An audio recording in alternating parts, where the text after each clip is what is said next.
पिछले पार्ट में हमने देखा था कि काली अपने क्लास वर्क को अच्छी तरह से नहीं करता है। इस पार्ट में हम लोग जानेंगे कि क्या टीचर काली को पनिशमेंट देते हैं।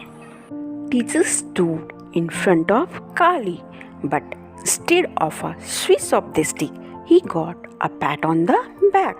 टीचर काली के सामने खड़े हो गए और काली को मारने के बजाय टीचर ने उसकी पीठ पे थपकी दी। Teacher held up Kali's slate for the class to see. Here, this is the sort of work I want to see from everyone, he said. Teacher ने काली की स्लेट को पूरी क्लास को दिखाया और बच्चों से कहा कि मैं भी तुम लोग से जैसे काली ने किया है इसी टाइप की कार्य की उम्मीद करता हूँ। यानी कि टीचर चाहते थे कि बच्चे भी काली की तरह अपने क्लास वर्क को काली के जैसा ही करें। Now the others would hate him more than ever. Kali could hear the whispering in the classroom. अब बच्चे जो थे वो काली को पहले से भी ज़्यादा हेट करेंगे। काली बच्चों का क्लास में बुदबुदाना सुन पा रहा था। He would never have friends in school and he would never get kicked out. काली के ना ही दोस्त बनेंगे और ना ही वो स्कूल से बाहर जा पाएगा।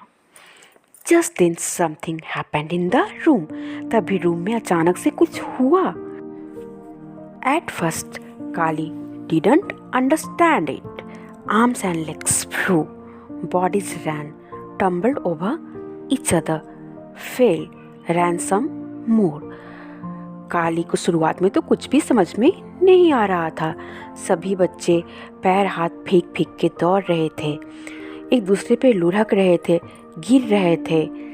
There were shouts from all directions. Help! Help! Teacher! Help!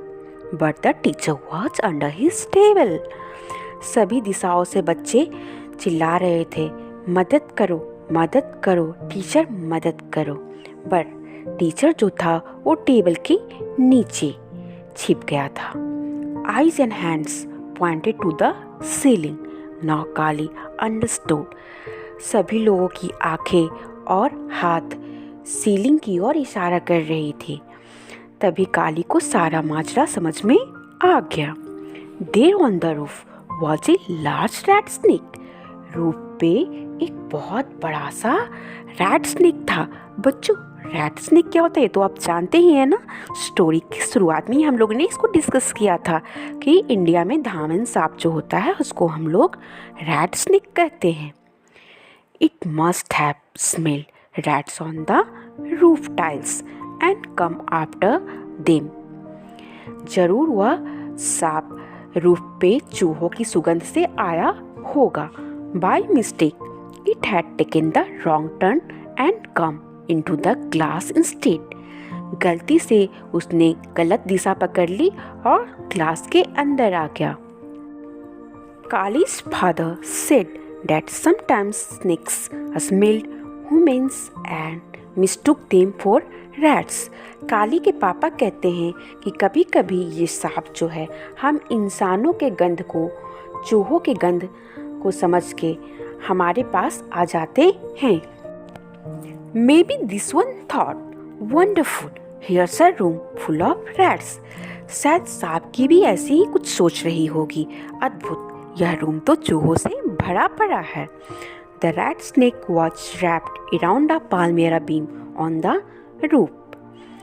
Rat snake ने अपने आप को रूफ के पास एक बीम था उसमें लपेटे हुए था।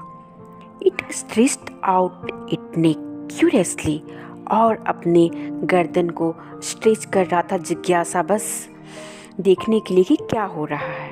It must have been surprised by all the excitement, और वह इतने सारे एक्साइटमेंट देख के सांप भी जरूर सरप्राइज हो गया होगा, वह भी आश्चर्यचकित हो गया होगा। Slowly, more and more of its body uncoiled from the beam. Kali, looking up, knew what was going to happen next, and it did.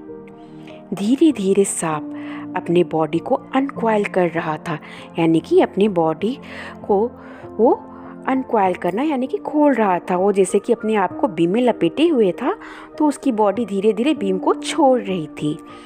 काली ऊपर देख रहा था, सब कुछ जान रहा था कि क्या होने वाला है, और वैसा ही हुआ। धुप, down fail the rat snake. Rat snake नीचे गिरा और उसके गिरते के साथ ही धप आवाज आई। The noise and confusion grew worse. बच्चों की आवाज़ें जो थी वो और भी तेज हो गई। Chairs crashed, heads banged. Chair एक दूसरे से टकराने लग गए, बच्चों के सर भी टकरा रहे थे। Bodies hit the wall, the floor, one another.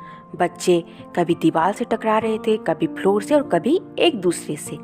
Teacher was now on, not under his table, yelling save me, save me. Teacher जो टेबल के नीचे चले गए थे वो अब टेबल के ऊपर आ गए, वो भी चिल्ला रहे थे, बचाओ बचाओ। The rat snake was terrified. इतने सारे ड्रामे देख के रैट स्नेक भी डर गया था। It bent to one side of the room, then the other. और रैट स्नेक ने भी रूम का एक साइड पकड़ लिया। The children ran in the opposite direction. Rat snake जिस डायरेक्शन में थे, बच्चे जस्ट उसके अपोजिट डायरेक्शन में दौड़ के चले गए। For a few second Kali was too surprise to do anything. थोड़े टाइम के लिए काली भी आश्चर्यचकित हो गया था कि वो क्या करे। His people the Irulas always bent towards snake, not away from them. उसे जहाँ तक पता था कि उसके लोग यानी कि इरोला जनजाति के लोग जब भी सांप को देखते हैं तो वो सांप की तरफ जाते हैं, सांप से दूर नहीं भागते। Had everyone got mad. Kali को लगता है कि क्या सभी लोग पागल हो गए हैं जो सांप से दूर जा रहे हैं। He walked slowly to where the snake was. वह धीरे धीरे जहाँ सांप था वहाँ बढ़ने लग गया। ही रीच्ड आउट हिज हैंड, और वह अपने हाथ को सांप की ओर लेके जा रहा था। Suddenly the room grow still. तभी अचानक से रूम में शांति हो गई। नो साउंड, नो मूवमेंट, ना ही आवाज, ना ही कोई मूवमेंट, यानी ना ही कोई चहल पहल। ऑल आइज वेयर ऑन काली। सभी की निगाहें, सभी की आंखें, सभी की नज़र सिर्फ काली पे थी। The rat snake, it was over 2 meters long, reared back like a horse, opened its mouth wide, hissed and struck. Rat snake जो कि 2 मीटर लंबा था, वो जैसे कि घोड़े अपने पिछले टांगों पे खड़े हो जाते हैं, वह भी वैसे ही खड़ा हो गया था, अपने माउथ को पूरा चौड़ाई से फैलाते हुए, और फुफकार भी रहा था, और उसने आक्रमण किया। अगले पार्ट में हम लोग जानेंगे कि क्या सांप काली को काट लेता है। क्या काली की कहानी यहीं पर ख़त्म हो जाती है?